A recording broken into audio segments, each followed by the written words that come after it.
Hi everyone, I'm Paula Lem with Poets and Quants, and welcome to our weekly podcast, Business Casual. So I'm joined, as usual, by my co-hosts, Maria Wickvilla and Caroline DRT Edwards. Maria is the founder of Applicant Lab, and I meant to put in a fun fact, but we didn't get to that before we started recording. So, Maria, what's a fun fact? A fact about pets? How many pets do you have? I have 0 pets, but I have a teenage son. And so I feel like that qualifies me on some level. Perfect. Creature. You just reminded me there's a comedian named Tom Papa that we really like. And he has a joke that becoming an adult is like you become your own pet. Like you just have to, that's the whole secret to adulthood is you treat yourself like your own pet. You got to feed yourself. You got to walk yourself. You got to make sure you get to the vet.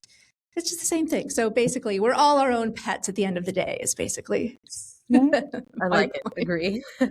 And Caroline was head of admissions at INSEAD and is co-founder of Fortuna Admissions. And fun fact, any pets, Caroline? Well, yes, I got some very good advice many years ago that when you have teenagers, you need to have a dog so that someone's pleased to see you when you get home. And so I have 2 dogs, and I think it's been a great help to have those happy faces when I get back. But then Maria's son is a teenager, but he's delightful, so she doesn't need a dog who's pleased to see her, because I'm sure her son is delighted to see her when she gets home. I need to be able to rent a dog for his surlier days, because like all people, all adolescents, he's got some bad days. So maybe I should rent a dog. So before we get into it, how was everyone's weekend? Good, but I think you had the biggest weekend, Paula. You need to tell the viewers. I did. That was a bit of a humble brag moment. Like how was the weekend? Really, what I want you to say is how was your weekend? Yeah, I got married in Edinburgh in Scotland, which was great, and we had very nice weather and had some pints after. So it went as well as it could have gone, really.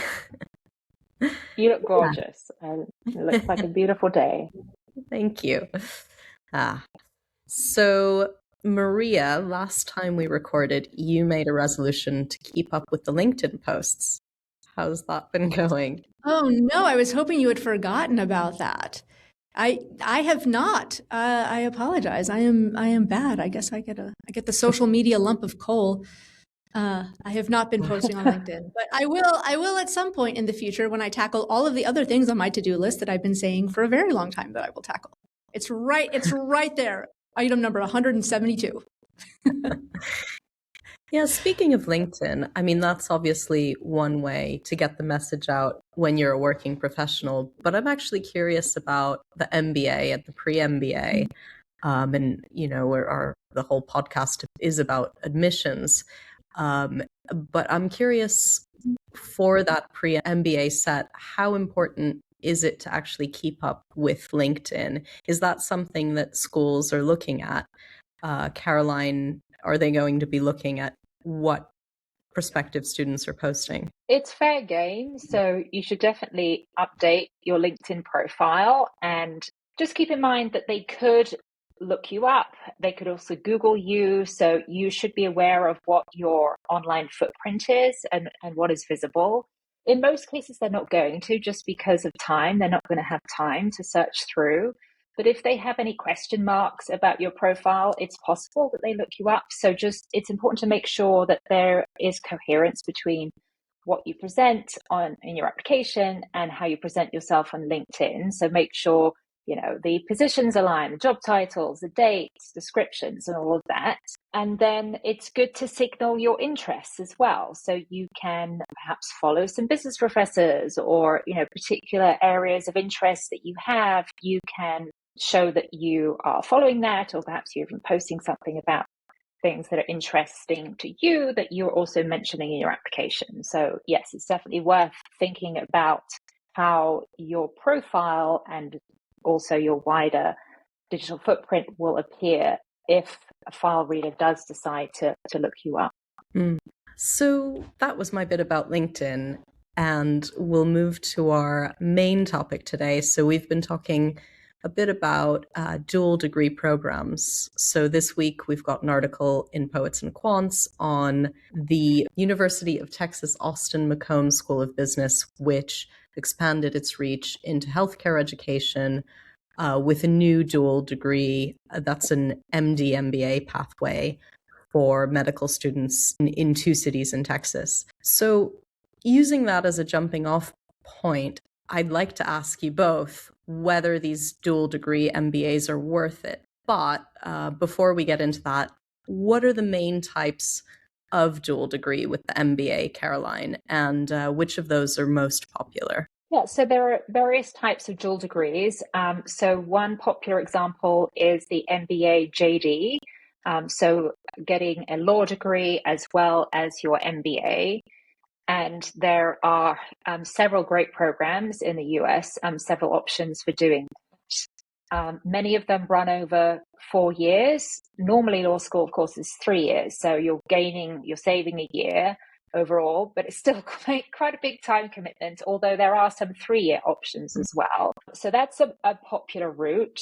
Another popular option is dual degree masters in public administration, as well as the MBA, public administration or public policy. So for example, if you go to Harvard Business School, you could do a 3-year program where you also spend a year at the Kennedy School. And my husband did his MBA at Stanford and then did the 1 year at the Kennedy School to get the combined MBA MPP. There's combined MBA with international relations. So at Wharton, you can do the Lauder program, which is a 2-year program that is integrated between the Lauder Institute and Wharton School of Business. And so you get a combined degree in international relations, and you will have a focus on, in most cases, on a particular region of the world, and you will study politics and the language and so on of that region. And so for someone who's looking for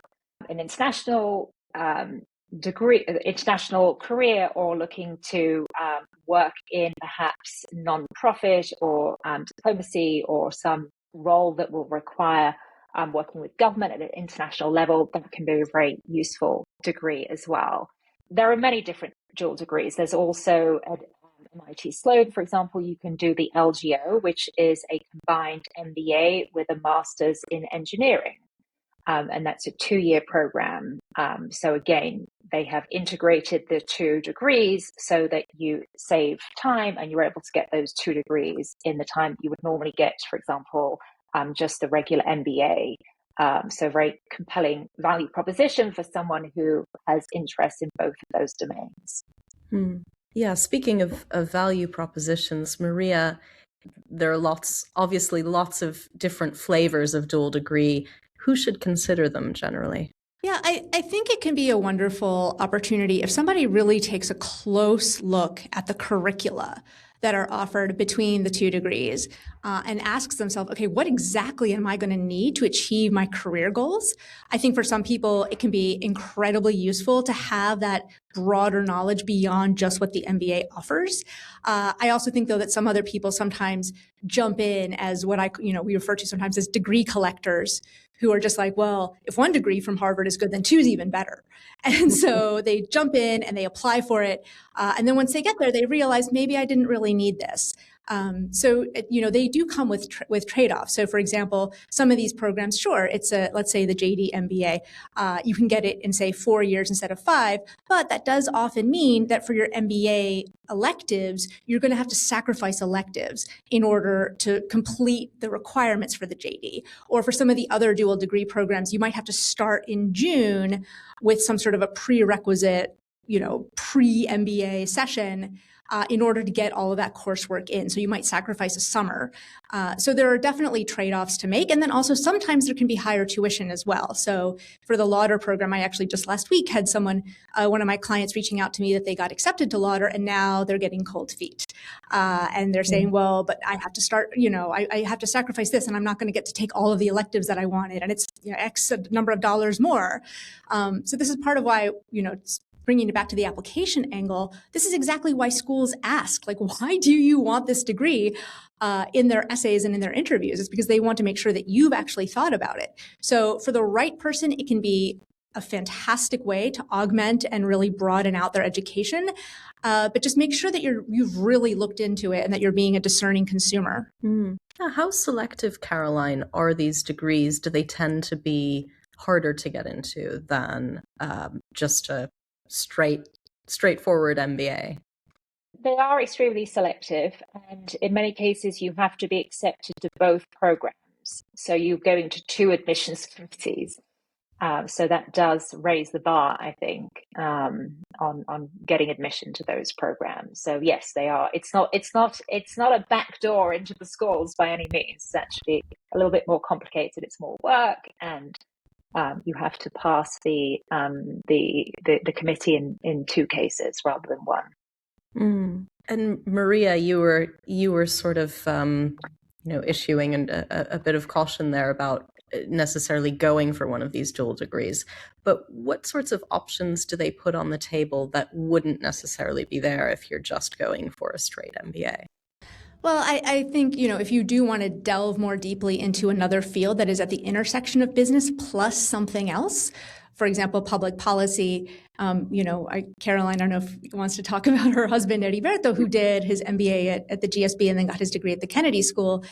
If you are going to pursue any sort of field that is at the intersection of business plus something else, where that something else, you need a really deep dive into that something else, then the full-on dual degree is worth it. However, if you want to do primarily business with some sort of specialty within it, you can often augment your studies with either one or two electives, or even just later on some sort of a part-time certificate program. Sometimes that full-on dual degree, I believe, can be overkill for certain people who, again, just sort of rush into it and they say, oh, this sounds really great, without actually really planning out, well, where am I going to use this? Like, do I really need to take this, do I need the JD MBA? If you look at what the JD is, some of it's very useful, but some of it is like constitutional law.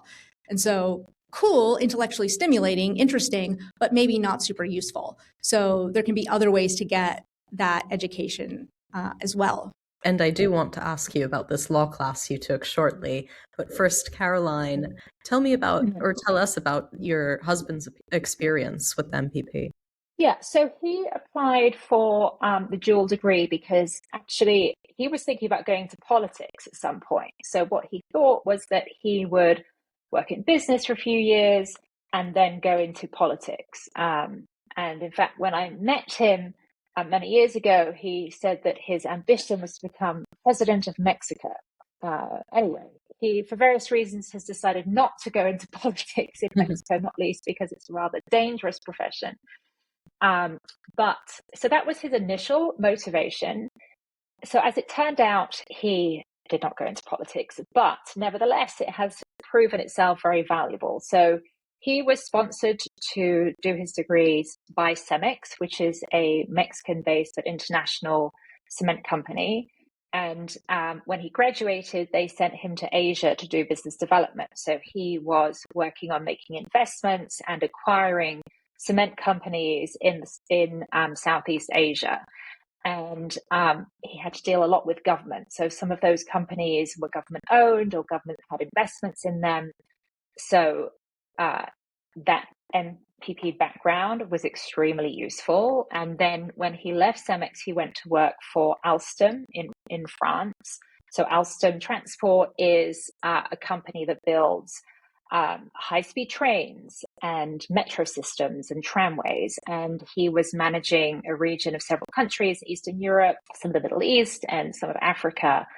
And so you are dealing with the mayor of Jerusalem and different local governments and national governments around the world. And so it was incredibly valuable for him to have done that MPP because he took it's a very different lens and very different classes that you will study when you are at a school like the Kennedy School. So he took classes on things like how to win an election, right? That's not something that you study at business school. And it really opened his eyes to how they assess things. So of course, when you're looking at a project from a business perspective, you're looking at the return on investment and so on. But a government is looking at so many other different things, right? They're looking at other externalities. They're looking at the impact on the environment. They're looking at public health. So many other different stakeholders that they have to deal with. So the MPP really opened his eyes to that and helped him understand the government perspective so that he could deal with them more effectively. It also gave him relationships and gave him access to a network that was useful for opening doors when he was in Thailand or Indonesia or wherever it might be. So, yeah, it was extremely valuable on multiple levels. Now, I think he was fortunate in that despite the fact that he completely changed his career ambitions, it still turned out to be very valuable. What we know is that the MBA itself is a very transformational experience. And so some people may go into a dual degree with one particular career vision, and then they completely change their minds about what they want to do. And that's very common. And so some people may come out of the dual degree and decide actually it wasn't all so valuable after all. So I think he got lucky in that it turned out to be extremely valuable, despite the fact that he didn't become president of Mexico. There's still time. But there's still time. But I would also say that I do sometimes speak with candidates who are thinking about doing a dual degree, and sometimes it's because they are not sure which path to go down. And I think it's a bad idea to do a dual degree just because you can't choose, because it is a big commitment. It's a big financial commitment. It's a big commitment of time.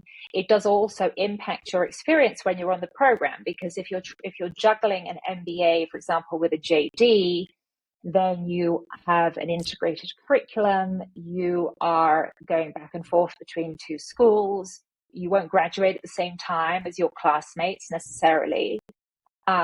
So it does really change the experience, and that's worth it if you need both of those degrees and you're really going to use them. But if you're doing that because you couldn't quite choose and you wanted to hedge your bets, then I think it's better to really spend some time up front before you apply on thinking carefully about your career vision and doing some research and talking to people in different careers that you aspire to really sort of kick the tires on whether it makes sense to do that dual degree or whether it makes sense to just pick one path or the other. Because I don't think it's a good idea as a route to just keep your options open. Yeah, Maria, you also have a friend who did one of these dual degrees. What was their experience? Oh, I mean, I have like a lot of people in MBA programs do some sort of a dual degree, and some programs more than others. Like Stanford, I think in particular, has a pretty high percentage of a lot of MBA students who end up doing some sort of dual degree. I think it, again, as we've been saying, I think some people entered it not really sure what they wanted to do, and so they wanted to keep their options open. But I also think that a lot of folks who did it have sort of acknowledged that maybe I didn't really need it. I could have gotten what I needed.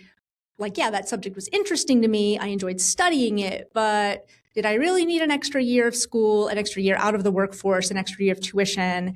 All the logistical hurdles that Caroline just mentioned. In some cases, maybe not. So I'll give you one example of when sometimes the dual degree might be overkill. And again, this is why really looking deeply into the curricula can be such a vital step here. Actually, before I say that, let me give a separate example. I had an international student once reach out to me and say, I'm applying for the JD MBA at these different various schools. And I said, well, what do you want to do? And they started talking about, well, I need the legal degree because I need to do something very, involved with legal regulations. But they didn't want to do it in the United States. And I said, well, the JD in the United States is very focused on the American legal system. There are other legal degrees that are not as US focused. And then they looked into it and they're like, oh my gosh, you're right. Like, I don't need to know US environmental law if I'm going to move back to Indonesia or whatever the country was. So in my case, for example, I think that all people in business need to know something about law and something about public policy, no doubt, especially because so many, the intersection between business and legal frameworks or government or policy frameworks are inescapable. But I don't know if someone always needs the dual degree. So in my case, for example, when I was in business school, I took a class, a business law class, taught by this amazing woman named Constance Bagley. So just the most inspiring woman. And her very first day, she said to us, look, my goal for you is I'm not going to teach you all 3 years of a JD in one semester. But my goal for you is that at any point in your business careers, should you ever seek or need legal counsel, you will know exactly what to ask them. You will know exactly how to work with them, and you won't be swindled by them. And also, I'm going to give you enough of a background so that you don't get into legal trouble in the first place.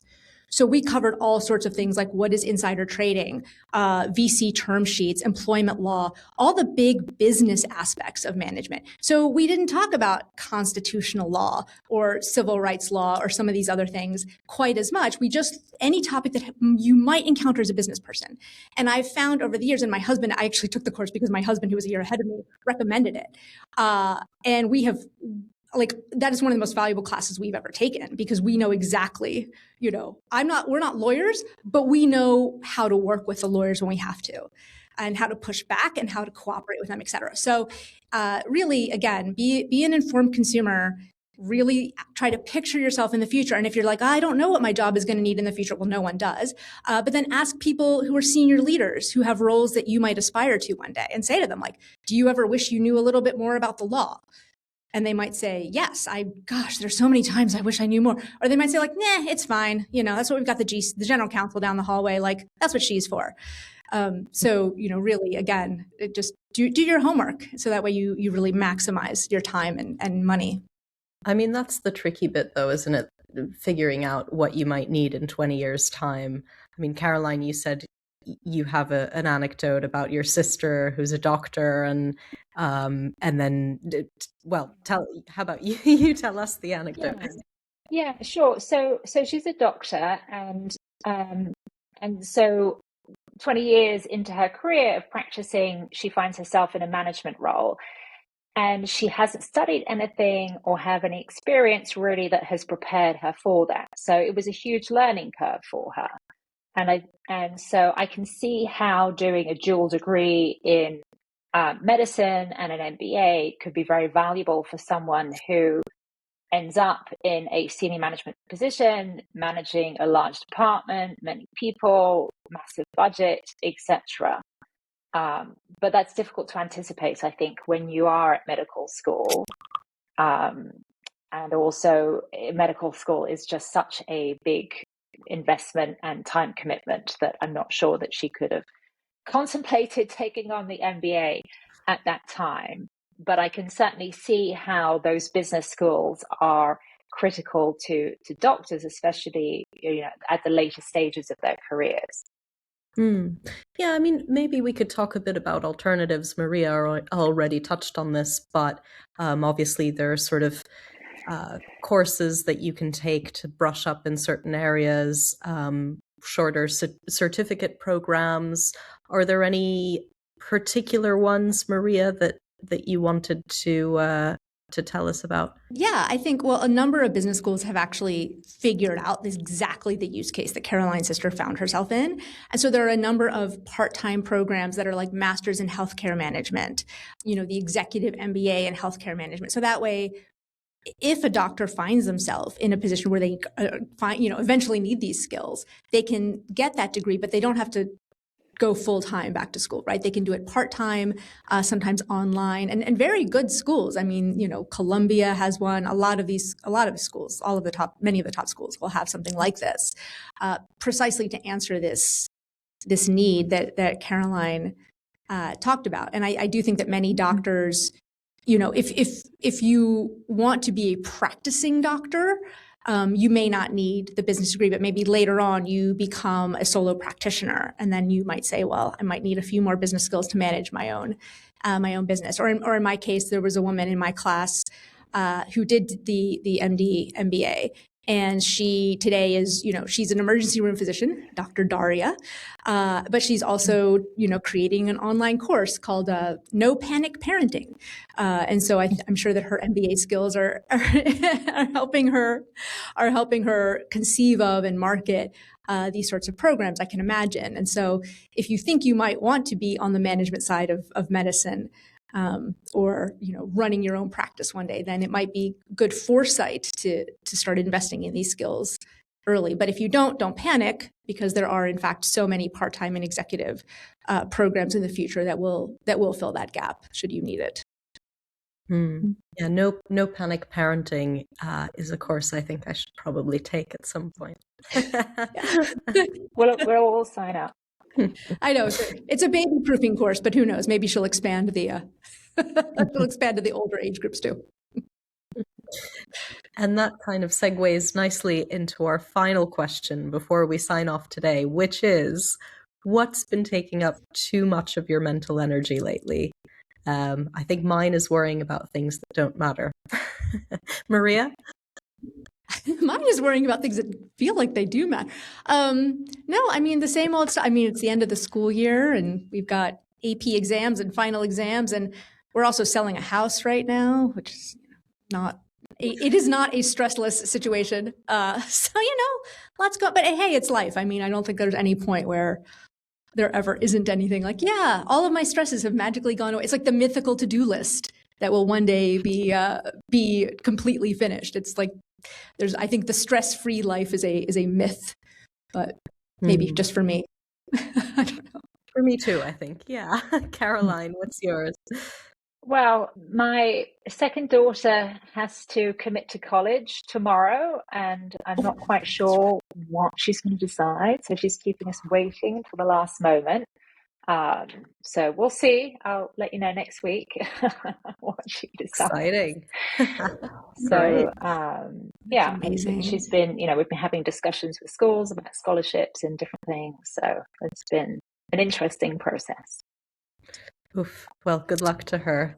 And thank you both, Caroline and Maria, for chatting with us today.